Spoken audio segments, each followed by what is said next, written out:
इस शो को देखने से पहले आपका मेन बेसिक क्लियर होना चाहिए, नहीं तो शो को एंजॉय करने के बजाय इसके डिटेल्स में गुम हो जाओगे। इसीलिए इसका रिकैप बनाने से पहले सोचा बेसिक्स क्लियर कर देते हैं और बाद में प्लॉट डिटेल्स में घुसेंगे। पहले बात करते हैं इस शो में दिखाए गए मल्टीवर्स के बारे में। इनकी रियलिटी मल्टीपल पैरेलल यूनिवर्स को एक साथ मिलाकर बनती है। इसका सबसे बड़ा हिंट हमें शो के ओपनिंग सीन में मिलता है। राम जनता को अभी तक पैरेलल यूनिवर्स के बारे में कुछ नहीं पता। सबको लगता है कि बस उनकी दुनिया और उनका यूनिवर्स ही एक है। कहानी के चलते हम मैक्सिमम टाइम लायरा की दुनिया में बिताते हैं। लायरा की दुनिया हमारी दुनिया से काफी अलग है। इनकी टेक्नोलॉजी दिखने में तो एकदम पुराने जमाने वाली लगती है, बट फंक्शंस में वो हमारी दुनिया से कहीं ज्यादा एडवांस है। एक टाइप का मैकेनिकल या फिर एनालॉग रिवॉल्यूशन, क्योंकि इनकी दुनिया में आपको एक भी डिजिटल डिवाइस देखने को नहीं मिलेगा। इवन इनकी इलेक्ट्रिसिटी भी हमारी इलेक्ट्रिसिटी से काफी अलग है। ये लोग उसे एम्बासिटी बुलाते हैं। Parallel world, parallel reality. Apart from technology, इनकी दुनिया में सबसे बड़ा चेंज है इंसानों के साथ कनेक्टेड डीमंस। शैतानों वाला डीमन नहीं, यहाँ डीमन का मतलब भी एकदम अलग है। लायरा की दुनिया में हर एक इंसान की आत्मा या फिर साइंटिफिक भाषा में उसका इनर सेल्फ एक जानवर या फिर डीमन का रूप लेता है। हर डीमन अपने इंसान के साथ लाइफ टाइम के लिए कनेक्टेड हो जाता है। इन डीमंस के पास अपनी खुद की सोच या फिर कॉन्शियसनेस होती है। मतलब ये ऐसे कोई पालतू जानवर नहीं, वो आपके साथ बात भी कर सकते हैं। उनकी पर्सनालिटी आपकी पर्सनालिटी से लिंक होती है। बच्चों के साथ रहने वाले डीमंस जब चाहे तब अपना शेप या फिर स्पीसीज बदल सकते हैं, बट जैसे ही वो बच्चे बड़े हो जाए, उनके डीमंस उनकी पर्सनालिटी को मैच करने वाले एनिमल का फाइनल फॉर्म ले लेते हैं। इस फाइनल फॉर्म में आने के बाद या सेटलिंग वाले प्रोसेस के बाद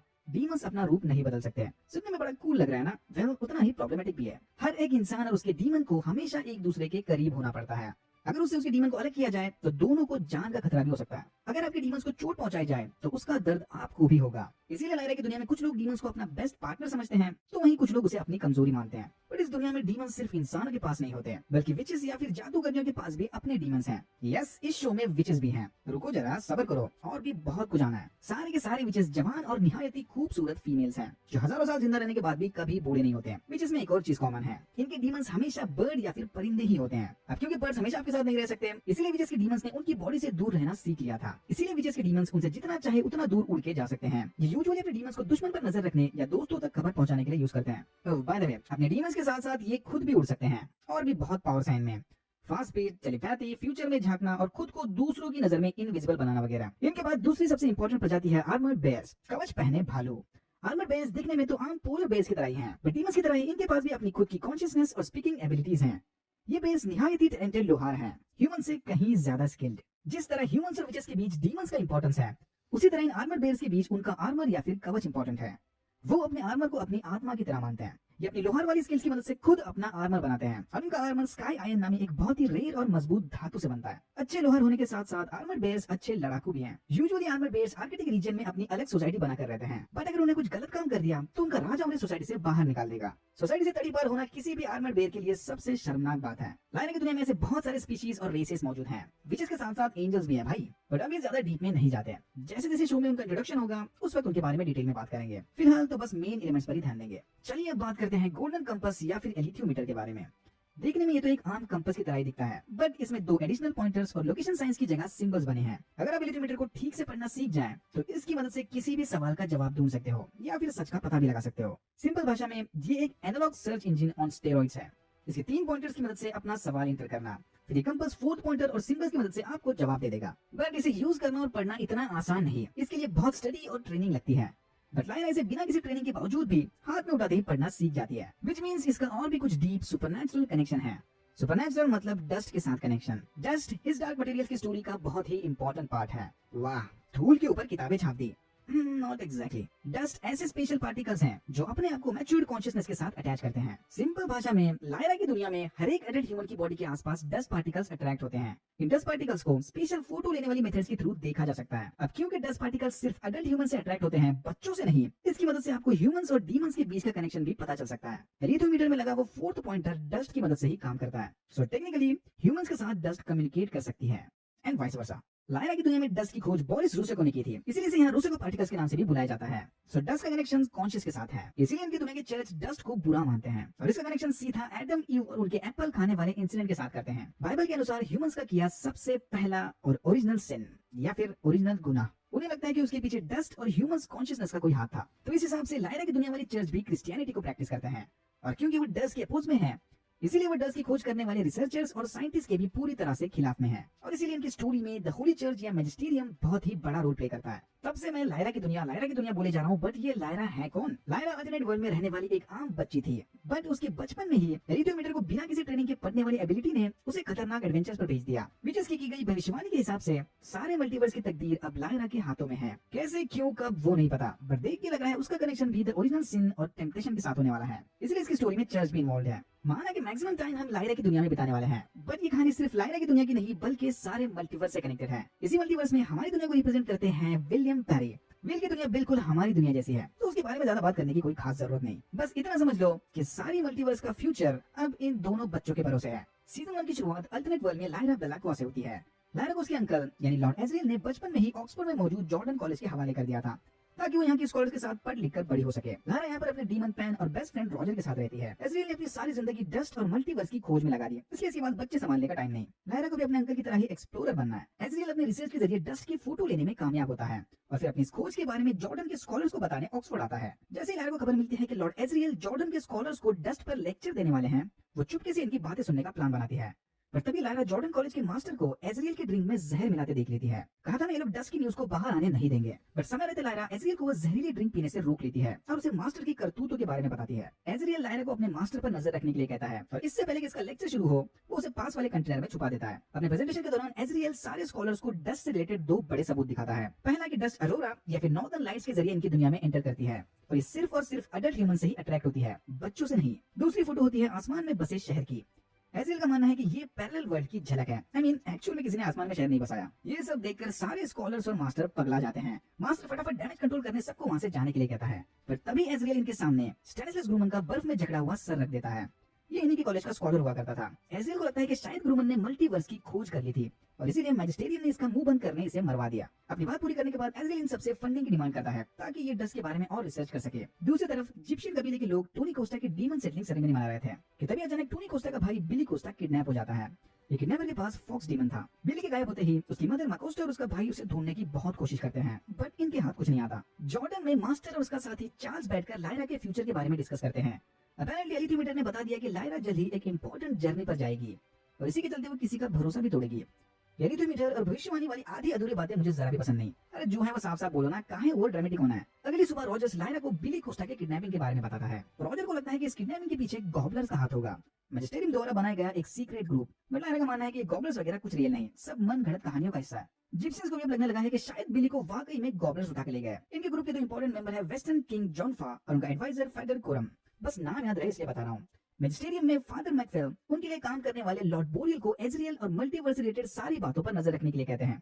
आई नो अजीब अजीब नाम है सारे। डिनर के दौरान लायरा की मुलाकात मरीसा कोल्टर से होती है, जो इसे अपने साथ नॉर्थ चलने का न्योता देती है।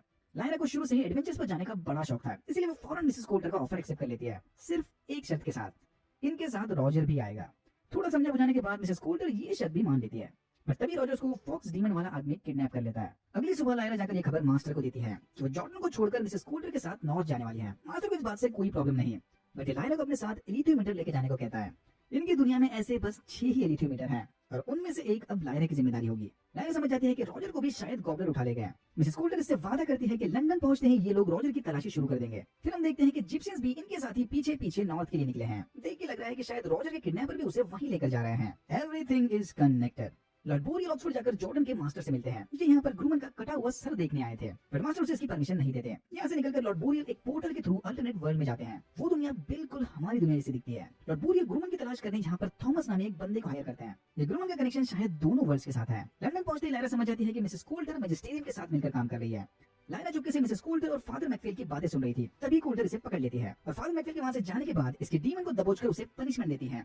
यहाँ गुस्से गुस्से में मिसेस कोल्टर के मुंह से एक सीक्रेट निकल जाता है कि लॉर्ड एजरियल लायरा के अंकल नहीं बल्कि उसके फादर हैं। लायरा पर चिल्लाने के बाद मिसेस कोल्टर जाकर रॉजर, बिली और दूसरे किडनैप बच्चों से मिलती है। अपैरेंटली इन सारी किडनैपिंग के पीछे इसी का हाथ था। लायरा को भी घर की तलाश लेते वक्त पता चल गया कि Mrs Coulter general oblation board of London नामी किसी सीक्रेट ग्रुप के साथ इन्वॉल्व है। फिर घर में चली एक पार्टी के दौरान जर्नलिस्ट एडेल लायरा को बताती है कि ये general oblation board of London ही गॉबलर्स हैं। ये सुनते ही लायरा वहां से भाग जाती है। तो दूसरी तरफ लॉर्ड बोरियल एडेल के डीमन को दबोचकर उन दोनों को मार देते हैं। तभी लायरा को एक गॉबलर उठा लेता है, बट बिली का भाई टोनी कोस्टा उसे बचाकर अपने साथ जिप्सियंस के पास लेकर जाता है। ये जिप्सियन भी सीक्रेटली गॉब्लिन्स का पीछा कर रहे थे ताकि इनके थ्रू किसी तरह बिली तक पहुंच सके। अब लायन और जिप्सियन साथ मिलकर बच्चों को बचाएंगे। जॉर्डन की तलाश लेते वक्त मिसेस कोल्टर को पता चल गया कि लायरा के पास एक एलिथ्यू मीटर है। फिर उसे ढूंढने लायरा के पीछे 2 रोबोटिक कीड़े भेजती है। इन स्पाई फ्लाइज के अंदर इविल स्पिरिट्स कैद होते हैं और इसी की मदद से ये काम करते हैं। इनका काम है अपने शिकार को ढूंढना और वापस आकर उसकी इन्फॉर्मेशन अपने ओनर तक पहुंचाना। अगर किसी ने इन स्पाई फ्लाइज को मारने या फिर तोड़ने की कोशिश की तो उसके अंदर कैद इविल स्पिरिट या फिर बुरी आत्मा बाहर निकलकर सामने आने वाले पहले शख्स को मार देगी। सो या प्रिटी बैडएस।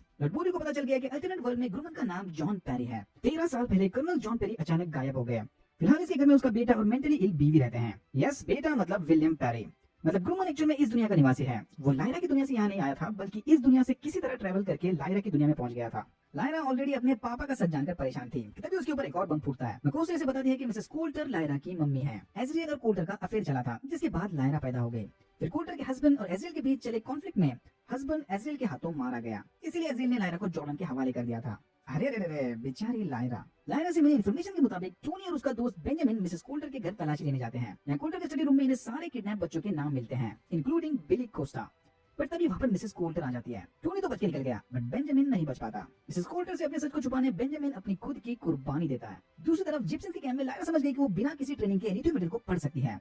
ये अपने स्किल्स को ट्राई करने टोनी और बेंजामिन का हाल पूछती है। तभी एलिथ्योमीटर इन्हें बताता है कि Benjamin is no more. Seriously man, I think Lyra की जिंदगी में खुशी लिखी ही नहीं है। एक गुड न्यूज मिल गई कि वो एलिथ्योमीटर पढ़ सकती है पर साला वो गुड न्यूज भी इसे पहली न्यूज बैड दे रही है। तभी मिसेस कोल्टर के भेजे वो स्पाई फ्लाइज इस पर हमला करते हैं। फादर कोरम किसी तरह एक फ्लाई को पकड़ लेते हैं बट दूसरा वहां से भागने में कामयाब हो गया। मतलब मिसेस कोल्टर को अब लायरा की लोकेशन पता चलेगी। फिर वहां पर टोनी आकर सबको गुड न्यूज और बैड न्यूज देता है। गुड न्यूज के वो सही रास्ते पर है और बैड न्यूज के बेंजामिन अब नहीं रहा। बट लायरा ने ऑलरेडी बेंजामिन की मौत के बारे में फादर कोरम को बता दिया था। कोरम के बाद फौरन जाकर जॉन फा को बताता है कि लायरा बिना किसी ट्रेनिंग या बुक्स के नेचुरली एलिथ्योमीटर पढ़ सकती है, व्हिच मींस कि लायरा अपने टैलेंट से इन्हें सीधा बिली और बाकी बच्चों तक पहुंचाएगी। लायरा और जिप्सियन बच्चों की तलाश करते हुए टॉलसन पहुंचते हैं। यहाँ रहने वाले मिनिस्ट्रियन के मेंबर्स लोरिक बेनिसन नामी एक आर्मर्ड बेर को अपने इशारों पर नचा रहे हैं। लोरिक को किसी वजह से उसके सोसाइटी से निकाल दिया था जिसके बाद मिनिस्ट्रियन ने उसका आर्मर छीनकर उसे अपने लिए काम पर लगा दिया। लोरिक की तलाश में यहाँ पर लीज कॉस्बी नामी एक एरोनॉट भी आया था। जल्द ही इन सारों की तकदीरें आपस में मिलने वाली हैं। फादर कोरम जानते हैं कि मिनिस्ट्रियन के साथ चली इस लड़ाई में इन्हें सुपरनैचुरल मदद लगेगी।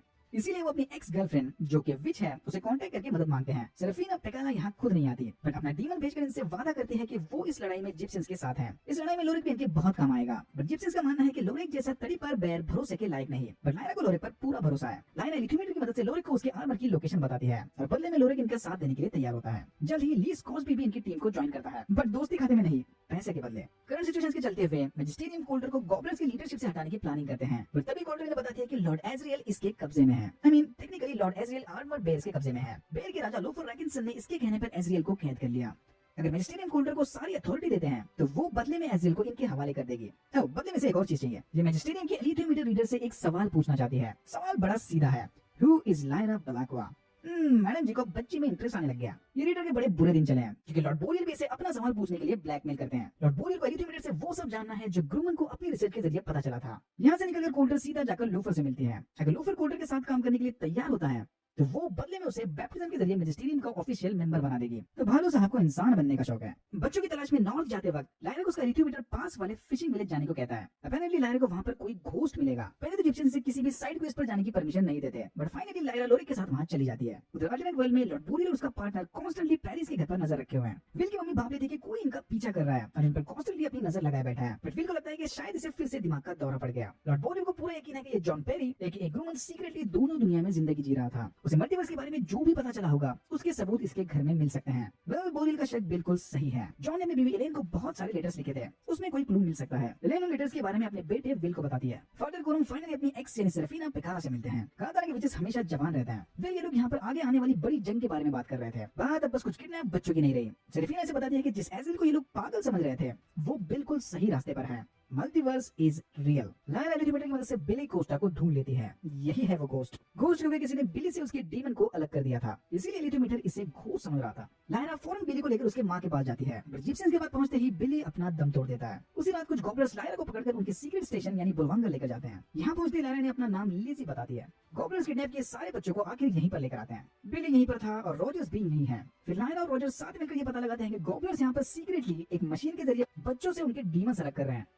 लायना यहाँ कैद सारे बच्चों से वादा करती है कि वो इन्हें यहाँ से भगा देगी। जिप्सियंस और लोरेक ऑलरेडी इन्हें ढूंढते हुए सही रास्ते पर निकले हैं। तभी आगे साइंटिस्ट लायरा को पकड़कर उसका डीमन अलग करने लेकर जाते हैं, बट समय रहते मिसेस कोल्टर इन्हें रोक लेती है। साइंटिस्ट को पता नहीं था कि लायरा कोल्टर की बेटी है, इसलिए उन्होंने एक्सीडेंटली उसको मशीन में डाला था। इसे यहाँ ये भी पता चल गया कि लायरा जानती है कि कोल्टर उसकी मम्मी है। कोल्टर से समझाती है कि ये डस्ट बहुत ही बुरी चीज है और इसका कनेक्शन सीधा ओरिजिनल सिन के साथ है। अडल्ट ह्यूमंस के लिए डस्ट से छुटकारा पाना अब नामुमकिन है, बट अगर बचपन में ही बच्चों से उनकी डीमन अलग किए जाएं तो डस्ट उनसे कभी अट्रैक्ट नहीं होगी। बट ये प्रोसीजर अभी थोड़ा एक्सपेरिमेंटल स्टेज में है, इसीलिए ये लायरा के डीमन को अलग करके रिस्क नहीं लेना चाहती है। कोल्टर लायरा को अपने साथ चलने को कहती है, बट लायरा उस फ्लाई स्पाई की मदद से इसे चकमा देकर वहां से भाग जाती है। यस, वही फ्लाई स्पाई जो फादर कोरम ने पकड़ा था। लायरा और पैन लैब जाकर उस मशीन को डिस्ट्रॉय करते हैं। लोरिक, जिप्सियंस और सेरेफिना भी इधर एकदम टाइम पर पहुंच गए। वहां मौजूद ऑलमोस्ट सारे गॉबलर्स मारे जाते हैं, बट कोल्टर किसी तरह छुपकर बच गई। जिप्सियंस सारे बच्चों को लेकर नॉर्थ से वापस जाते हैं। लायरा, रॉजर्स, लोरिक और स्कूसबी एज़रियल को ढूंढने अपना सफर कंटिन्यू करते हैं। सेरेफिना स्कूसबी को बताती है कि लायरा के साथ सारे मल्टीवर्स की तकदीर कनेक्टेड है और लायरा अब स्कूसबी की जिम्मेदारी है।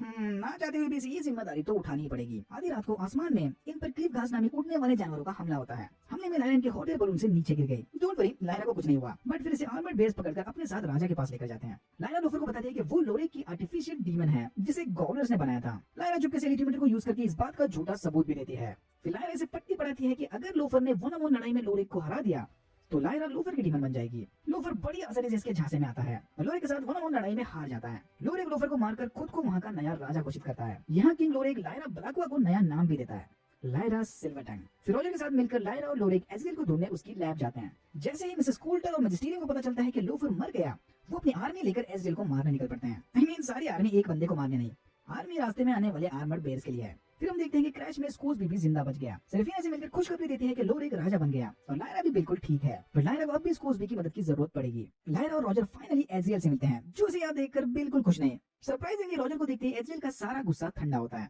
दूसरी तरफ अल्टरनेट वर्ल्ड में लॉर्ड बोरियल के आदमी विल के घर में घुसते हैं। विल अपनी मम्मी को सुरक्षित जगह पर पहुंचाकर वापस अपने घर जाता है। लकीली उसके पापा के सारे लेटर सुरक्षित हैं। फिर वापस आते वक्त विल एक्सीडेंटली हाथापाई में थॉमस को मार देता है। लॉर्ड बोरियल का दूसरा आदमी विल की गुमशुदा रिपोर्ट लिखवाकर उसे ढूंढने में पुलिस की मदद लेगा। लॉर्ड एज़रियल लायरा को बताता है कि उसने मल्टीवर्स में जाने का रास्ता ढूंढ लिया है। मैजिस्टेरियम नहीं चाहते कि डस्ट और मल्टीवर्स से रिलेटेड एज़रियल की रिसर्च दुनिया के सामने आए, इसीलिए वो उसे मारना चाहते हैं। इनकी दुनिया में ईव का जीवन उसके एप्पल खाने के बाद सेटल हुआ था, मतलब उस मोमेंट से ईव का इनोसेंस चला गया। तो इसीलिए मैजिस्टेरियम डस्ट को ओरिजिनल सिन के साथ कनेक्ट करते हैं। लॉर्ड बोरियल को फाइनली अपने सवाल का जवाब मिल गया। एलिटीमीटर के हिसाब से लॉर्ड बोरियल को जो चाहिए उसे पाने में जॉन पैरी का बेटा विल उसकी मदद करेगा। उसी रात लायरा को बिना बताए लॉर्ड एज़रियल चुपके से रॉजर को अपने साथ लेकर बर्फीली पहाड़ियों की ओर जाते हैं। ओके, सो जब भी किसी बच्चे से उसका डीमन अलग किया जाए, आई मीन मशीन के जरिए, तब पावरफुल एनर्जी रिलीज होती है। लॉर्ड एज़रियल इसी एनर्जी की मदद से मल्टीवर्स का दरवाजा खोलना चाहता है। ये रॉजर को अरोरा या फिर नॉर्दर्न लाइट्स के सोर्स के पास लेकर जा रहा है, ताकि वो वहां पर रॉजर की कुर्बानी देकर उससे निकली एनर्जी से मल्टीवर्स का दरवाजा खोल सके। अब समझा ये रॉजर को देखकर इतना खुश क्यों हो गया था। लायरा समझ जाती है कि रॉजर की जान खतरे में है, बट वो समय रहते उसे बचा नहीं पाती। लॉर्ड एज़रियल रॉजर की कुर्बानी देकर मल्टीवर्स का दरवाजा खोल देता है। तभी वहां पर कोल्टर और मैजिस्टेरियम की आर्मी भी आती है, बट इन्हें भी आने में बहुत देर हो गई। मल्टीवर्स के दरवाजे पर लॉर्ड एज़रियल की मुलाकात कोल्टर से होती है। ये इसे अपने साथ एडवेंचर पर चलने को कहता है, बट कोल्टर के मना करने के बाद एज़रियल अकेला ही अंदर जाता है। कोल्टर के वहां से जाने के बाद रॉजर को फाइनल गुड बाय बोलकर लायरा भी दरवाजे के अंदर जाती है। उधर अल्टरनेट वर्ल्ड में पुलिस से भागते वक्त विल को भी मल्टीवर्स में जाने वाला पोर्टल मिलता है और ये भी उसके अंदर घुस जाता है। और यहाँ होता है सीजन 1 खत्म। मल्टीवर्स के दरवाजे को पार करके लायरा वर्ल्ड ऑफ चितिगात से पहुंचती है। ये वही शहर है जो लायरा ने लॉर्ड एज़रियल की फोटो में देखा था, the city in the sky. थोड़ा घूम फिर के जांच करने पर लायरा समझ जाती है कि ये शहर बिल्कुल सूना पड़ा है। देख के लग रहा है कि यहाँ के निवासी किसी कारण इधर से जल्दी जल्दी में भाग गए। कहीं इसके पीछे भी लॉर्ड एज़रियल का हाथ तो नहीं। उधर लायरा की दुनिया में मैजिस्टेरियम के कार्डिनल मल्टीवर्स के दरवाजे को बंद करने की मांग करते हैं, बट फादर मैकफील का मानना है कि ऐसा करना चर्च की इमेज के लिए हानिकारक हो सकता है। फिर ये डिसाइड होता है कि मिसेस कोल्टर अपनी इंट्रोगेशन स्किल्स की मदद से मैजिस्टेरियम के कब्जे में पड़ी एक विच से मल्टीवर्स की सारी सच्चाई उगलवा लेगी, क्योंकि विचेस को पहले से ही मल्टीवर्स के बारे में जानकारी थी। फाइनली विल और लायरा एक साथ आते हैं। विल लायरा के बोलने वाले डीमन को देखकर हैरान है, तो लायरा विल को बिना किसी डीमन के देख के हैरान है। लायरा को लगता है कि शायद विल भी किसी घोस्ट की तरह सोल लेस बंदा है, पर फिर विल से भरोसा दिलाता है कि he is a good boy. वो भी लायरा की तरह ही किसी दूसरी दुनिया से आया है, ऐसी दुनिया जहाँ पर इंसानों के पास उनके अपने बोलने वाले डीमंस नहीं होते। फिर ये दोनों साथ मिलकर शहर की तलाशी लेने का प्लान बनाते हैं। दूसरी तरफ मिसेस कोल्टर एक विच की बॉडी से क्लाउड पाइन ट्री के टुकड़े निकालकर उसे टॉर्चर करती है, मल्टीवर्स के बारे में इंफॉर्मेशन उगलवाने। विचेस इन्हीं मैजिकल ब्रांचेस की मदद से हवा में उड़ते हैं। दूसरी तरफ लायरा और विल की मुलाकात वहाँ के 2 लोकल बच्चों से होती है, एंजेलिका और पाउला। ये बच्चे इन्हें बताते हैं कि यहाँ के सारे एडल्ट स्पेक्टर्स के डर से भाग गए या फिर उनका शिकार हो गए। स्पेक्टर्स बच्चों पर हमला नहीं करते, वो बस एडल्ट ह्यूमंस की आत्माएं खाते हैं। ये लड़कियां विल और लायरा को थोड़ा बहुत खाना देकर वहाँ से अपने रास्ते चले जाते हैं। देख के लग रहा है कि लायरा और एंजेलिका की आपस में बिल्कुल नहीं जमने वाली। लियाना मोमेंट वर्सेस वुल्वरीन जूनियर, काफी मजा आने वाला है। ली स्कूसबी सेरेफिना और उसके क्लैन के विचेस को अपनी आगे की प्लानिंग बताता है। इसका मानना है कि ग्रुमन के पास एक ऐसा स्पेशल ऑब्जेक्ट है जिसकी मदद से वो लायरा की हिफाजत कर सकता है। अगर स्कोर्सबी को स्पेशल ऑब्जेक्ट या हथियार चाहिए तो उसे पहले ग्रुमन को ढूंढना पड़ेगा। तभी वहां पर दूसरे क्लैन की रानी क्वीन स्काली आकर सेरेफिना से मदद मांगती है कि मैजिस्टेरियन ने इनकी एक विच को किडनैप कर लिया और उसे छुड़ाने में इसे इनकी क्लैन की मदद चाहिए। बट सेरेफिना की करंट प्रायोरिटी लायरा मतलब उनकी प्रोफेसी है। स्काली को अकेले ही मैजिस्टेरियम से लड़ना होगा। मिसेस कोल्डर के सामने वो विच हार मान लेती है और उसे धीरे धीरे इनकी प्रोफेसी के बारे में बताने लगती है। इस सब का कनेक्शन ऑब्वियसली लायरा से है और इनकी प्रोफेसी में लायरा का कोई अलग नाम है। Who is Lyra exactly? फिर अपने प्रोफेसी की रक्षा करने वो विच मौत की देवी यम्बयाका से प्रे करके अपनी जान की कुर्बानी देती है। तब स्काली यहाँ पहुंचकर विच की इस विश को पूरा करती है और वापस जाने से पहले मैजिस्टेरियम के कुछ मेंबर समेत कार्डिनल को बुरी तरह से घायल करती है। उधर लायरा और विल की दोस्ती बढ़ने लगी है। वो अब एक दूसरे के ऑमलेट बडीज बन गए। पर फिर भी लायरा को विल पर 100% भरोसा नहीं। आई मीन उसकी लाइफ में आने वाले आधे लोगों ने इसको धोखा दिया है। विल क्या, लायरा को तो अपने एलिथ्योमीटर पर भी भरोसा नहीं। इससे लगता है कि एलिथ्योमीटर इन्हें आधा अधूरा सच बताता है। अगर समय रहते एलिथ्योमीटर ने इन्हें वार्न किया होता तो शायद रॉजर नहीं मरता। फिर विल और लायरा को वहां स्पेक्टर का शिकार अडल्ट मिलता है। इसकी हालत भी बिल्कुल वैसी है जैसे गॉब्लिन्स के पकड़े उन बच्चों की थी जिनके डीमंस उनसे अलग किए गए थे, सोललेस जिंदा लाश की तरह। तभी इन्हें एक बिल्ली की चिल्लाने की आवाज आती है। इस बिल्ली को एंजेलिका और शहर के दूसरे बच्चे परेशान कर रहे थे, बट पैन अपना रूप बदलकर बच्चों को वहां से भगा देता है। आई थिंक ये वही बिल्ली है जिसका पीछा करते हुए विल ने मल्टीवर्स का पोर्टल ढूंढा था। लगता है इस बिल्ली पर भी नजर रखनी पड़ेगी। स्काली के हमले में कार्डिनल बुरी तरह घायल हो गए थे, बट वो अब भी जिंदा है। यहाँ मिसेस कोल्टर फादर मैकफेल को एक ऑफर देती है। कोल्टर कार्डिनल को मार देगी। सबको लगेगा कि ये अपनी इंजुरीज की वजह से मर गया। इसके मरने के बाद मैजिस्टेरियम फादर मैकफेल को नया कार्डिनल बना देंगे। फिर ये दोनों जितनी चाहे उतनी मनमानी कर सकते हैं। दूसरी तरफ विल और लायरा को पता चलता है कि थोड़े लैंग्वेज डिफरेंसेस और टेक्नोलॉजी को छोड़कर इनकी दुनियाएं बिल्कुल एक जैसी हैं। जैसे ही विल इसे बताता है कि इसकी दुनिया वाले ऑक्सफोर्ड में भी एक जॉर्डन जैसी यूनिवर्सिटी है, लायरा विल की दुनिया में जाने की जिद करती है। लायरा को लगता है कि शायद विल की दुनिया के स्कॉलर्स इसे डस्ट के बारे में कुछ बता सकें। विल इससे वादा करता है कि सुबह होते ही वो लायरा को अपनी दुनिया वाले ऑक्सफोर्ड लेकर जाएगा। तभी हम बाहर स्पेक्टर की पहली झलक देखते हैं जो आजादी से अपने नेक्स्ट शिकार की तलाश में घूम रहा था। इतना होने के बावजूद भी लायरा को विल पर पूरा भरोसा नहीं है, इसलिए वो फाइनली एलिथ्योमीटर की मदद से विल का कैरेक्टर चेक करती है। एलिथ्योमीटर इसे बताता है कि विल ने हाल ही में एक मर्डर किया है, बट विल बैड मर्डर नहीं बल्कि यूरिक की तरह एक गुड मर्डर है। विल बाहर बैठा अपने पापा के लेटर्स पढ़ रहा था कि अचानक उसे सटन नाइफ के विजन्स आते हैं। देख के लग रहा है कि वो नाइफ सामने वाले टावर में है। विल अपना कंट्रोल खोकर उस टावर की ओर खिंचा जा रहा था कि तभी पीछे से इस पर स्पेक्टर हमला करता है और यहाँ होता है एपिसोड 1 खत्म। एपिसोड 2 की शुरुआत में हम देखते हैं कि विल एकदम ठीक है। शायद स्पेक्टर ने इसे बच्चा समझकर छोड़ दिया होगा। पिछली रात क्या हुआ था वो तो शायद अब आगे ही समझेगा। वादे के मुताबिक विल लायरा को अपनी दुनिया वाले ऑक्सफोर्ड लेकर जाता है और इस दुनिया में एंटर करते ही लायरा एक तेज गाड़ी से टकरा जाती है। लायरा की दुनिया में गाड़ियां इतना तेज नहीं चलते, इसे और भी बहुत कुछ सीखने की जरूरत है। फिर हम देखते हैं कि लॉर्ड बोरियल चुपके से दोनों बच्चे पर नजर रखे हुए हैं। लायरा फौरन समझ जाती है कि ये दुनिया बस दिखने में इसकी दुनिया जैसी है, वो भी बस थोड़ी सी। बट अनफॉर्चुनेटली विल की दुनिया में जॉर्डन कॉलेज जैसी कोई जगह नहीं। दूसरी तरफ लायरा की दुनिया में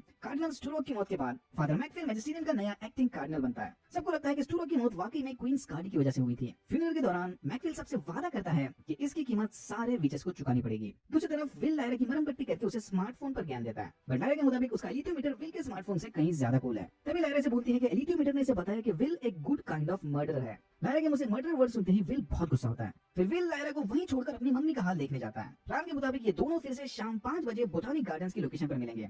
ये गार्डन्स इन दोनों के वर्ल्ड्स में सेम जगह पर मौजूद हैं। विल के जाने के बाद लायरा टाइम पास करने पास वाले पिट रिवर्स म्यूजियम जाती है जहां उसे लॉर्ड बोरियल मिलता है। ये दोनों म्यूजियम में खड़े होकर ट्रिपैनिंग स्कल्स के बारे में बात करते हैं। ट्रिपैनिंग मतलब अपनी खोपड़ी में होल्स बनाना। बोरियल का मानना है कि इस होल्स बनाने वाले रिचुअल को आज भी कुछ लोग फॉलो करते हैं। वाह क्या बात है, खोपड़ियों को लेकर बॉन्डिंग बन रहा है इनका। यहाँ लॉर्ड बोरियल लायरा को अपना नाम चार्ल्स बताकर उसे विजिटिंग कार्ड देता है, जैसे इन केस अगर लायरा को इन खोपड़ियों या अदर एंटीक चीजों के बारे में कुछ और जानकारी लगे। लायरा भी इसे अपना नाम लिसी बताकर उसका बिजनेस कार्ड एक्सेप्ट करती है। फिर लायरा एलिथ्योमीटर की मदद से विल के दुनिया वाले स्कॉलर का पता ढूंढती है। ऐसा स्कॉलर या ऐसी स्कॉलर जिसे डस्ट के बारे में सब कुछ बता सके, और लकीली एलिथ्योमीटर उसे पास वाला ही लोकेशन दिखाता है। विल चुपके से अपनी मम्मी का हाल चेक करके वहां से इनके लॉयर्स को मिलने जाता है, जिसके बारे में विल को अपने पापा के लेटर्स पढ़ने पर पता चला था। फिर हम देखते हैं कि सेरेफिना और स्काली के बीच कार्डिनल की मौत को लेकर बहस चली है। स्काली का मानना है कि उसने जो किया वो ठीक किया, कार्डिनल ऐसी ही मौत डिजर्व करता था। बट सेरेफिना बाकी विचेस की खातिर मैजिस्टेरियम के साथ समझौता करने वहां पर अपने काउंसिल यानी मार्टिन को भेजती है। लायरा एलिथ्योमीटर की बताई निशानियों को फॉलो करके फाइनली उस स्कॉलर को ढूंढ लेती है, डॉक्टर मैरी मेलोन, जो कि एक डार्क मैटर रिसर्चर है। दूसरी तरफ मार्टिन मैजिस्टेरियम को समझाने की कोशिश करता है कि स्काली ने जो कुछ भी किया वो उसका पर्सनल डिसीजन था। एक विच की गलती की सजा सारे विचेस को नहीं मिलनी चाहिए। बट यहाँ पर इसके सारे स्टेटमेंट जबरदस्त बैकफायर करते हैं। मैजिस्टेरियम मार्टिन को जेल भिजवाकर विचेस के खिलाफ लड़ाई की तैयारी करते हैं। यही लॉर्ड बोरियल कोल्टर से लायरा का हाल पूछता है, बट ये उसे बताता नहीं कि इसने लायरा को विल की दुनिया में देखा था। ये भाई साहब की अपनी अलग ही प्लानिंग चली है। जॉन पारी ने गायब होने से पहले अपने फैमिली के लिए एक ट्रस्ट सेटअप किया था, जो इलेन के अकाउंट में हर महीना एक फिक्स्ड अमाउंट डिपॉजिट करता था। विल अपने लॉयर से मिलने गया था ताकि वो उसमें से बचा हुआ सारा पैसा निकाल ले। इन शॉर्ट ये इधर से भागने के प्लान में है। पर इनके लॉयर के हिसाब से अगर ट्रस्ट ब्रेक करना है तो विल को उसकी मम्मी या फिर उसके ग्रैंड पेरेंट्स की परमिशन लगेगी। विल को जरा भी आइडिया नहीं था कि यही ऑक्सफोर्ड में उसके ग्रैंड पेरेंट्स भी रहते हैं। साला दोनों बच्चों के फैमिलीज झूलर हैं। लायरा एलियोमीटर की मदद से मैरी को यकीन दिलाती है कि डस्ट इज रियल। विल की दुनिया में डस्ट शैडो पार्टिकल्स को कहते हैं। मैरी लायरा को लेकर शैडो पार्टिकल्स के बारे में और जानकारी देने उसे उनकी स्पेशल लैब यानी क्यू में लेकर जाती है। यही मैरी और उसके पार्टनर्स डार्क मैटर पर रिसर्च कर रहे थे। लायरा क्यू में लगी मशीन की मदद से डस्ट के साथ कम्युनिकेट करती है। यहाँ डस्ट लायरा से एलियोमीटर वाले सिंबल्स की मदद से बात करते हैं। ये शैडो पार्टिकल्स यानी डस्ट लायरा को बताते हैं कि मैरी भी जल्द ही किसी इंपॉर्टेंट चीज का हिस्सा बनने वाली है, बट इसके लिए मैरी को खुद डस्ट से कनेक्ट होना पड़ेगा किसी इचिंग नामी चाइनीज बॉक्स की मदद से। तभी लायरा को याद आता है कि 5 बजे उसे बोटानिक गार्डन्स में जाकर विल से मिलना है। लायरा मैरी से वादा करती है कि वो कल फिर से वापस आकर अपनी रिसर्च कंटिन्यू करेगी। विल ग्रैंडपेरेंट्स को अपने फाइनेंशियल प्रॉब्लम्स के बारे में बताता है कि उन्हें अर्जेंटली सारे पैसे की जरूरत पड़ेगी, बट इसे ग्रैंडफादर को लगता है कि विल ये सब उसकी मम्मी के कहने पर कर रहा है। साफ समझ में आ रहा है कि ग्रैंडपेरेंट्स की एलियन से बिल्कुल नहीं बनती, शायद इसीलिए उनसे अलग है। तभी विल का ग्रैंडफादर चुपके से वॉल्टर्स को कॉल करके विल की लोकेशन बताता है। विल भाप लेता है कि उसके ग्रैंडपेरेंट्स पुलिस के साथ मिले हुए हैं और फिर उन्हें चकमा देकर वहां से भाग जाता है। दूसरी तरफ मिसेस कोल्टर मैकफिल को बताती है कि अगर उसे वाकई में कार्डिनल बनना है तो इन विचेस के खिलाफ कोई बड़ा फैसला लेना होगा ताकि उसे फुल इंटरनल सपोर्ट मिले। बोटानिक गार्डन्स में लायरा विल को समझाती है कि उसे विल की नहीं बल्कि अब विल को लायरा की मदद की जरूरत पड़ेगी। एलियोमीटर के हिसाब से विल के फादर जिंदा है और एलियोमीटर कभी झूठ नहीं बोलता। लायरा एलियोमीटर की मदद से विल को उस मर्डर वाले दिन की पूरी कहानी डिटेल में सुनाती है। ये सब सुनने के बाद विल को फाइनली एलियोमीटर पर भरोसा हो गया, बट स्टिल वो लायरा को यकीन दिलाता है कि उस दिन जो कुछ भी हुआ वो बस एक एक्सीडेंट था, जानबूझ के किया हुआ मर्डर नहीं। अगर विल को अपने पापा को ढूंढना है तो इसे अपनी मम्मी को यही छोड़कर जाना पड़ेगा। There is no other option. Lyra उसके कलीग को लायरा और डस्ट वाले एक्सपेरिमेंट के बारे में बताती है, बट ऑलिवर को लायरा से ज्यादा फंडिंग की चिंता है, क्योंकि अगर इन्हें रिसर्च कंटिन्यू करनी है तो पहले फंडिंग लगेगी। फिर मिसेस कोल्टर को पता चलता है कि उस रात लायरा भी इनके साथ उस पहाड़ी पर थी, मतलब लायरा एजरियल का पीछा करते हुए किसी दूसरी दुनिया में चली गई। मैकफिल कुछ डॉक्यूमेंट साइन करके विचेस के खिलाफ अपना अटैक लॉन्च करता है, जिसके बदले में मेजेस्टेरियन के मेंबर्स मैकफिल को ऑफिशियली इनका नया कार्डिनल चुनते हैं। मेजेस्टेरियन के शिप्स एक के बाद एक बम गिराकर विचेस के इलाके पर हवाई हमला करते हैं। अरे दीदी अब क्या हो गया, थोड़ी देर पहले तो बड़े फैंटम बन रहे थे। मैकफिल मिसेस कोल्टर को अपने रूम में बुलाकर उसे कार्डिनल बनने की खुशखबरी देता है, बट मिसेस कोल्टर से समझाती है कि भाई ये कार्डिनल वाली पोजीशन ब्लेसिंग नहीं बल्कि तुम्हारे लिए कर्ज की तरह है। मिसेस कोल्टर की वजह से ही मैकफिल इस पोजीशन पर पहुंच गया, बदले में इसे कोल्टर की मनमानी और सारे नखरे उठाने पड़ेंगे, सीधा सीधा ब्लैकमेल। इतना बोल के मनीषा कोल्टर वहां से लायरा को ढूंढने निकल पड़ती है और यहाँ होता है एपिसोड 2 खत्म। विल के उठने से पहले लायरा उसके लिए एक नोट छोड़कर डॉक्टर मैरी मलोन से मिलने जाती है। पैन को ये आइडिया बिल्कुल पसंद नहीं आता, क्योंकि एलियोमीटर के हिसाब से उन्हें विल के पापा को ढूंढने में उसकी मदद करनी चाहिए, पर लायरा के हिसाब से डस्ट के बारे में इंफॉर्मेशन इकट्ठा करना इज मोर इम्पोर्टेंट, वरना रॉजर्स की कुर्बानी वेस्ट हो जाएगी। फिर हम देखते हैं कि ग्रूमन जिंदा है, जो अपने रिंग की मदद से ली स्कोर्सबी को अपनी ओर बुलाता है, मतलब उसके टाउन की डायरेक्शन में। विल को फिर से सटल नाइफ और टावर ऑफ एंजल के विजन्स आते हैं, इस बार सपने में। विल समझ जाता है कि उन्हें जल्द से जल्द एलियोमीटर की मदद से उसके पापा को ढूंढना होगा, बट अनफॉर्चुनेटली एलियोमीटर और लायरा दोनों मिसिंग है। विल लायरा को ढूंढते हुए बाहर निकलता है। ऑब्वियसली उसने लायरा के नोट को मिस कर दिया। आई मीन विल के आसपास रख देती है, टेबल पर कौन देखने वाला है। लायरा के इंस्ट्रक्शंस के मुताबिक डॉक्टर मैरी ईचिंग की मदद से डस्ट के साथ कम्युनिकेट करने की कोशिश करती है, बट उसे कोई खास रिजल्ट नहीं मिलता। तभी वहाँ पर इंस्पेक्टर वॉल्टर्स आकर इससे लायरा के बारे में पूछताछ करता है। एंड मोमेंट पर लायरा भी इधर पहुंच गई, बट इससे पहले कि मैरी लायरा को यहाँ से भगा सके, वॉल्टर्स उन दोनों को पकड़कर अंदर ऑफिस लेकर जाता है। यहाँ पूछताछ के दौरान एक्सीडेंटली लायरा के मुंह से विल का नाम निकलता है। तभी मैरी वॉल्टर्स का ध्यान भटकाकर लायरा को वहाँ से भगा देती है। वॉल्टर्स से पीछे छुड़ाकर भागते वक्त लायरा की मुलाकात लॉर्ड बोरियल मतलब चार्ल्स से होती है। ना चाहते हुए भी अपनी जान बचाने की खातिर लायरा इससे लिफ्ट ले लेती है। गाड़ी से उतरने पर लायरा के ध्यान में आता है कि शिट, एलियोमीटर तो वो चार्ल्स की गाड़ी में ही भूल गई। इन शॉर्ट चार्ल्स ने एलियोमीटर चुरा लिया, यही तो चाहिए था उसे। ग्रूमन के बारे में पूछताछ करते वक्त ली स्कोर्सबी को पता चलता है कि ग्रूमन अब भी जिंदा है। अगर इसके बारे में ज्यादा इन्फॉर्मेशन चाहिए तो पास वाली ऑब्जर्वेटरी में जाकर पूछताछ करना। दूसरी तरफ लायरा को ढूंढते वक्त विल की मुलाकात एंजेलिका से होती है, जो खिड़की में खड़े होकर टावर ऑफ एंजल में मौजूद किसी परछाई को देख रही थी। यहाँ एंजेलिका विल को टावर ऑफ एंजल और उसमें रिसर्च करने वाले गिल्ड के बारे में बताती है। अपैरेंटली इंस्पेक्टर्स के आने के बाद गिल्ड के बचे हुए सारे मेंबर्स शहर छोड़कर भाग गए। एंजेलिका के पेरेंट्स भी उसकी आंखों के सामने इंस्पेक्टर का शिकार बने थे, इसीलिए वो विल को फिर से आने वाले खतरे की चेतावनी देती है, क्योंकि इसके अडल्टहुड में जाते ही स्पेक्टर उसे भी अपना शिकार बना लेंगे। मैरी क्यूमेले की मशीन की मदद से लायरा का हाल जानने की कोशिश करती है, बट अगेन उसे कोई जवाब नहीं मिलता। बट बाहर आती उसे एक आदमी बताता है कि लायरा उस पुलिस ऑफिसर से बच के भाग गई, तो टेक्निकली उसे उसका जवाब मिल गया। नई लीड को फॉलो करते हुए ली स्कोर्सबी ऑब्जर्वेटरी में जाकर ग्रूमन के बारे में पूछताछ करता है, बट ग्रूमन का नाम सुनते ही वहां काम करने वाले डॉक्टर हेली स्कोर्सबी पर गोलियां चलाने लगते हैं। फिर इनके बीच चली शूट आउट में डॉक्टर हेली स्कोर्सबी के हाथों मारे जाते हैं, जिसके बाद मैजिस्ट्रेट के गार्ड्स स्कोर्सबी को पकड़कर जेल में डाल देते हैं। वापस लौटने पर फाइनली विल को लायरा का लिखा वो नोट मिलता है। विल गुस्से में पोर्टल यानी उस विंडो के थ्रू लायरा को लेने निकलता है, बट वहां लायरा को रोता देख उसका गुस्सा ठंडा हो जाता है। लायरा विल को बताती है कि उसने एलियोमीटर खो दिया, बट तभी पेन उसे चार्ल्स के विजिटिंग कार्ड के बारे में याद दिलाता है। याद है ना पिछले एपिसोड में चार्ल्स ने इसे अपना विजिटिंग कार्ड दिया था। वेल उस पर चार्ल्स का पूरा एड्रेस प्रिंट है। वेजिटेरियन के हमले के बाद सारे विचेस बहुत गुस्सा हैं, बट अभी उनकी फर्स्ट प्रायोरिटी लायरा और उससे रिलेटेड प्रोफेसी है। सेरेफिन अपने डीमन कायसा को यूरिक बैलेंसन के पास भेजकर उससे लायरा का पता पूछती है। यूरिक कायसा को बताता है कि लायरा अपने पापा का पीछा करते हुए उस विंडो के थ्रू किसी पैरेलल वर्ल्ड में चली गई। इत्तेफाक से मरीसा कोल्टर भी उसी टाउन में रुकती है जहां ली स्कोर्सबी कैद है। स्कोर्सबी के बारे में पता चलता है कोल्टर फौरन उससे पूछताछ करने जेल जाती है। पहले तो स्कोर्सबी को टॉर्चर करके उससे इन्फॉर्मेशन निकलवाने वाली थी, बट जल्दी वो समझ जाती है कि बिल्कुल उसी की तरह ही स्कोर्सबी के पेरेंट्स भी एकदम जालिम थे। कोई इन्फॉर्मेशन तो नहीं मिली, बट एक बात साफ हो गई, ये दोनों लायरा से अपने अपने स्टाइल में प्यार करते हैं। स्कूल भी चाहे मर क्यों ना जाए, वो लायरा के बारे में इसे कुछ नहीं बताने वाला। वापस होटल पहुंचने पर मिसेस कोल्डर को लॉर्ड बोरियल का भेजा लेटर मिलता है कि वो जानता है कि लायरा इस वक्त कहाँ है। फिर मिसेस कोल्डर जाकर स्कूल्सबी को जेल से भगाती है क्योंकि इसे अच्छे से पता है कि स्कूल्सबी आखिरी सांस तक लायरा की हिफाजत करेगा, पर उससे पहले स्कूल्सबी को ग्रूमन चाहिए। इधर एक और बात नोटिस की, मिसेस कोल्डर का डीमन कभी भी बात नहीं करता। बाकी सारे डीमंस में तो स्पीकिंग एबिलिटीज हैं। पुलिस से बचने की खातिर विल और लायरा अंधेरा होने तक वेट करते हैं, मूवीज देखते हुए और पॉपकॉर्न खाते हुए। यहाँ लायरा विल को रॉजर की मौत के बारे में बताती है। उधर मैरी फाइनली ईचिंग बॉक्स और बुक की मदद से डस्ट को डिकोड करना सीखने लगती है। जब घर बैठे लकड़ियों से खेल रही थी तब क्यों में लगी वो मशीन उसके सवालों का जवाब दे रही थी। अंधेरा होते हैं विल और लायरा जाकर चार्ल्स यानी बोरियल से मिलते हैं। वाह भाई, इस दुनिया में भी एकदम टिप टॉप घर है इसका। लायरा को यकीन हो जाता है कि वाकई में बोरियल ने उसका एलिथियोमीटर चुरा लिया था। लॉर्ड बोरियल ने बोलता है कि वो उन दोनों के असली नाम और आइडेंटिटीज अच्छे से जानता है। अगर लायरा को एलिथियोमीटर वापस चाहिए और विल को पुलिस से बचना है तो बदले में इसे टावर ऑफ एंजल में रखा सटल नाइफ लाकर दे दो। लॉर्ड बोरियल को उस नाइफ के बारे में मैजिस्ट्रियन के एलिथियोमीटर रीडर ने बताया था। ये दोनों इसका ऑफर एक्सेप्ट कर लेते हैं और यहाँ होता है एपिसोड 3 खत्म। एपिसोड 4 की शुरुआत में एक आवाज हमें the subtle knife, tower of angels, वहाँ रहने वाले गिल्ड, स्पेक्टर्स और सिटी ऑफ चितगाजा में हुए इवेंट्स के बारे में बताती है। 300 साल पहले फिलोसोफर्स के गिल्ड ने ऐसा नाइफ बनाया जो मल्टीवर्स के बीच रास्ता बना सकता था। इस सटल नाइफ के दो अलग अलग एजेस हैं। एक एज से फैब्रिक ऑफ स्पेस को काटकर मल्टीवर्स के बीच विंडो बनाई जा सकती है, तो दूसरा एज यूनिवर्स में मौजूद ऑलमोस्ट हर एक ऑब्जेक्ट को बड़ी आसानी से काट देता है। इस नाइफ की मदद से इमोर्टल्स यानी अमर जीवों को भी मारा जा सकता है। सही इंसान के हाथ में यह सटल नाइफ ह्यूमैनिटी को बचा सकता है, वहीं गलत हाथ में यह सारे मल्टीवर्स की बैंड बजा सकता है। फिलोसोफर्स के गिल्ड ने खास इस नाइफ को छुपाने सिटी ऑफ चितगाजा में एक स्पेशल टावर बनाया था, द टावर ऑफ एंजल्स। पर धीरे धीरे गिल्ड उस नाइफ को अपने मतलब के लिए यूज करने लग गया। जब भी कोई सटल नाइफ का इस्तेमाल करके मल्टीवर्स के बीच विंडो बनाता है, स्पेक्टर नामी शैडो मॉन्स्टर्स आजाद हो जाते हैं। सीजन 1 के एंड में जब लॉर्ड एजरियल ने मल्टीवर्स के बीच वो बड़ी सी विंडो ओपन कर दी थी, उसके बाद ढेर सारे स्पेक्टर्स सिटी ऑफ चितगाजा में घुस गए। शहर के मैक्सिमम एडल्ट्स इंस्पेक्टर्स का शिकार बन गए और जो किसी तरह से बच गए वो शहर छोड़कर भाग गए। मतलब साला इस कांड के पीछे भी लॉर्ड एजरियल का ही हाथ था। दूसरी तरफ ग्रूमन फिर से उस रिंग की मदद से ली स्कोर्सबी को अपनी ओर खींचता है। फाइनली ली ग्रूमन की डीमन की मदद से उस तक पहुंच जाता है। ग्रूमन इसे बताता है कि ली यहाँ आया नहीं बल्कि लाया गया है। ग्रूमन ने ली के मदर की रिंग की मदद से उसे अपनी ओर बुलवाया था। ली फुल ऑन कंफ्यूज है कि इसकी माँ की अंगूठी ग्रूमन के पास कहाँ से आई। ग्रूमन ने इसे यहाँ बुलवाया था ताकि वो सटल नाइफ और उसके नए बेरर को ढूंढकर लॉर्ड एजरियल के पास लेकर जाए, ताकि फ्यूचर में आने वाली जंग में लॉर्ड एजरियल यानी इनकी साइड जीत सके। बट ली स्कोर्सबी से बोलता है कि उसे एजरियल की मदद करने में कोई इंटरेस्ट नहीं, वो यहाँ सिर्फ लायरा की सुरक्षा करने आया था। जो इंसान अपने काम के लिए लायरा जैसी बेटी को पीछे छोड़ दे, उसे उस इंसान की मदद नहीं करनी। ये बात सुनकर ग्रूमन बड़ा भावुक होता है क्योंकि वो खुद भी एजरियल की तरह ही अपने बेटे विल को छोड़कर आया था।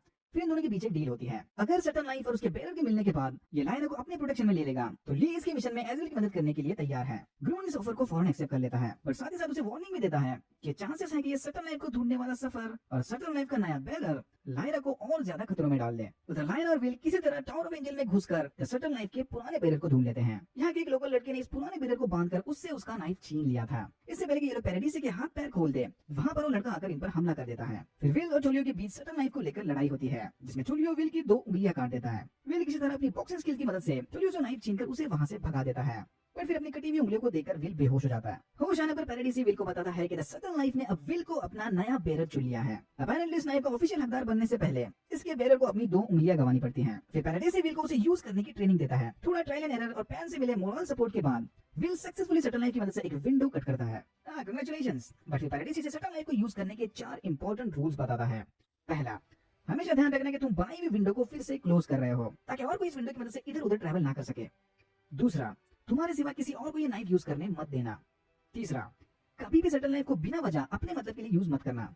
और चौथा कि हमेशा इस नाइफ की सच्चाई को दूसरों से छुपाए रखना। इतना बोलकर पैराडीसी पीसफुली मरने के लिए चला जाता है। लग रहा है सटल नाइफ का बेरर बनना बड़ा ही स्ट्रेस वाला जॉब है। पैराडीसी को प्राइवेसी देकर विल और लायरा सटल नाइफ समेत टावर को छोड़कर चले जाते हैं। लॉर्ड बोरियल मेलिसा कोल्डर को बताता है कि वो लायरा की करंट लोकेशन के बारे में जानता है। फिर ये दोनों लॉर्ड बोरियल को मिले सीक्रेट विंडो की मदद से सिटी ऑफ चितगाजा आते हैं।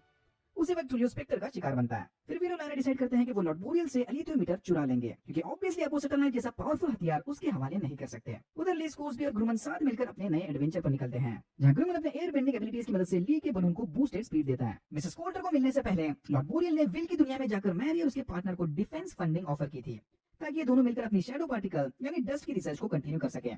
पर डिफेंस फंडिंग का नाम सुनते ही मैरी लॉर्ड बोरियल को वहां से भगा देती है। लॉर्ड बोरियल को ऑफर ठुकराने के बाद मैरी फिर से क्यूब में जाकर डस्ट से कम्युनिकेट करने की कोशिश करती है और इस बार फाइनली डस्ट उसके सवालों का जवाब देती है फुल एलेक्सा स्टाइल में। यहाँ डस्ट मैरी को बताते हैं कि shadow particles, dark matters, conscious सब एक ही हैं। इतना ही नहीं, डस्ट इसे बोलते हैं कि वो एंजल्स हैं।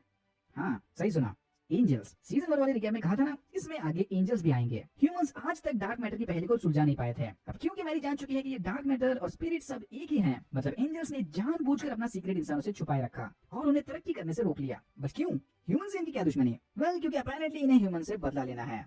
किस बात का बदला, वो तो धीरे धीरे आगे ही रिवील होगा। दूसरी तरफ सेराफिना और स्कार्डी साथ मिलकर मैजिस्टेरियम से बदला लेने का प्लान बनाते हैं। यहाँ सेराफिना स्कार्डी को अपने साथ लायरा की तलाश में पैरेलल वर्ल्ड में जाने का न्योता देती है, जिसे स्कार्डी फौरन एक्सेप्ट कर लेती है। स्कार्डी का मानना है कि अब समय आ गया कि एज़राइल वापस आकर अपने अधूरे काम को पूरा करे। फिर ये दोनों कुछ और विचेस के साथ मिलकर मैजिस्टेरियम के गार्ड्स पर हमला करते हैं और लॉर्ड एज़राइल की पनाही उस विंडो के जरिए दूसरी दुनिया में चले जाते हैं। और यहाँ होता है एपिसोड 4 खत्म। मरीसा कोल्टर लॉर्ड बोरियल के साथ सिटी ऑफ चित्तगात्जे यानी क्रॉसरोड वर्ल्ड के थ्रू विल की दुनिया में जाती है। बोरियल इसे कॉफी ऑफर करके इस दुनिया के बारे में बताता है कि कैसे यहाँ के इंसान के पास डीमंस नहीं होते, इधर की गवर्नमेंट कैसे काम करती है, करप्शन एंड ऑल, और कैसे उसने अपने करेक्टर स्किल्स की मदद से इस दुनिया में अपनी आइडेंटिटी बनाई। इधर का माल उधर करके भाई करोड़पति बन गया। बट मेरी इसकी लाइफ और अचीवमेंट्स में कोई इंटरेस्ट नहीं, वो तो यहाँ बस लायरा के लिए आई है। बोरियल इसे बताता है कि उसके पास लायरा का एलिथियोमीटर है और सेटअप लाइफ मिलने के बाद लायरा और वेल यहाँ एलिथियोमीटर वापस लेने जरूर आएंगे। इधर बोरियल मरीसा को सीसीटीवी कैमरा, एचडी स्पीकर्स जैसे हाई टेक गैजेट्स दिखाकर इंप्रेस करने की नाकाम कोशिश करता है। फिर इसका अटेंशन वापस पाने बोरियल मरीसा को डॉक्टर मैरी मलोन के बारे में बताता है। मरीसा फौरन कपड़े चेंज करके अकेले डॉक्टर मैरी से मिलने निकल पड़ती है।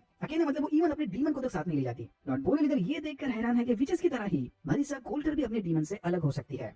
Self control. मरीसा का डीमन बोलता भी नहीं है और उससे अलग भी हो सकता है। लगता है बेचारे पर बहुत एक्सपेरिमेंट्स हुए हैं। दूसरी तरफ विल और लायरा चित्तगात्जे में घूमते हुए विंडो ओपन करने की सही जगह ढूंढते हैं, ऐसी जगह जो सीधा इन्हें बोरियल के बेसमेंट में लेकर जाएगी। याद है ना, सारे वर्ल्ड्स पैरेलल में है, मतलब चित्तगात्जे की रियलिटी ऑक्सफोर्ड की रियलिटी के पैरेलल में है। इसीलिए अगर बोरियल के घर में घुसना है तो उसके घर की लोकेशन को इन्हें पहले चित्तगात्जे में मैप करना पड़ेगा। तभी इनकी मुलाकात एंजेलिका और पाउला से होती है, जो टूलियो की करंट कंडीशन का जिम्मेदार विल और लायरा को ठहराते हैं। अगर विल ने टूलियो से वो नाइफ नहीं छीना होता तो टूलियो स्पेक्टर्स का शिकार नहीं बनता। यस, टूलियो एंजेलिका का भाई है। एंजेलिका इनसे वादा करती है कि जल्दी इन्हें इसकी बड़ी कीमत चुकानी पड़ेगी। Can't wait for this moment. उधर मैजिस्टेरियम के लोग एज़राइल की ओपन की विंडो को डिस्कस कर रहे थे। फादर ग्रेव्स का मानना है कि बेहतर होगा कि वो सारी दुनिया से एज़राइल की विंडो को छुपाए रखे। सीधा बोलो कि फेक न्यूज है। तभी इन्हें खबर मिलती है कि नॉर्थ में कुछ विचेस ने मैजिस्टेरियम के गार्ड्स पर हमला कर दिया और वो विंडो के थ्रू दूसरी दुनिया में भाग गए। मैकफेल इसका सारा गुस्सा बेचारे फादर ग्रेव्स पर निकालता है और उसे जेल भिजवाने के बाद एलिथियोमीटर रीडर से मरीसा कोल्टर का पता पूछता है। उधर Marisa Coulter doctor Mary Malone से मिलकर उसे लायरा और डस्ट के बारे में पूछती है। मरीसा इसे बताती है कि वो लायरा की मम्मी है और यहाँ पर लायरा के कारनामों के लिए इससे पर्सनली माफी मांगने आई है। मरीसा कोल्टर को यहाँ पर दो निहायत ही शॉकिंग न्यूज मिलते हैं। पहला कि लायरा नेचुरली एलिथियोमीटर पढ़ सकती है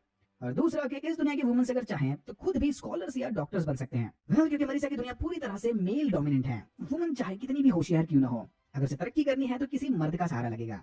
थैंक्स टू मैजिस्टेरियम। ये सब सुनने के बाद मरीसा वहां से चली जाती है। मरीसा के जाने के बाद डॉक्टर मैरी उसे गूगल पर सर्च करती है, बट अनफॉर्चुनेटली उसे कुछ नहीं मिलता। बट तभी डस्ट इसे बताता है कि समय आ गया है कि मैरी एक सरपंच यानी सांप का रोल प्ले करे। सिंपल भाषा में मैरी को बोरियल के विंडो ढूंढकर लायरा और विल को बचाना है। इतना बोलकर डस्ट किलो में लगा सिस्टम बंद कर देते हैं। मरीसा वापस जाकर अपना सारा गुस्सा बोरियल पर निकालती है कि अगर वो इस दुनिया में होती तो वो भी डॉक्टर मैरी की तरह ही एक सक्सेसफुल पर्सन बन जाती। बट नहीं, वहाँ मैजिस्टेरियम उसे कभी अपने कदमों पर खड़ा होने नहीं देने वाले, क्योंकि वो एक वुमन है। तभी विल और लायरा सक्सेसफुली बोरियल के घर में जाने वाली जगह ढूंढ लेते हैं। विल एक छोटी सी विंडो ओपन करके देखता है कि लॉर्ड बोरियल एलिथियोमीटर के साथ सोफा पर बैठा है। अनफॉर्चुनेटली इन्हें नहीं पता कि वहां पर मरीसा कोल्टर भी मौजूद है। तो अब इनका प्लान यह है कि बोरियल को डिस्ट्रैक्ट करके बेसमेंट से बाहर निकालना, ताकि विल आसानी से एलिथियोमीटर को चुरा सके। लायरा बोरियल को डिस्ट्रैक्ट करने उसके घर के बाहर जाकर डोरबेल बजाती है। बोरियल के बाहर जाते ही विल विंडो ओपन करके इसके बेसमेंट में घुस जाता है। अंदर घुसते ही विल की नजर मिसेस कोल्टर पर पड़ती है।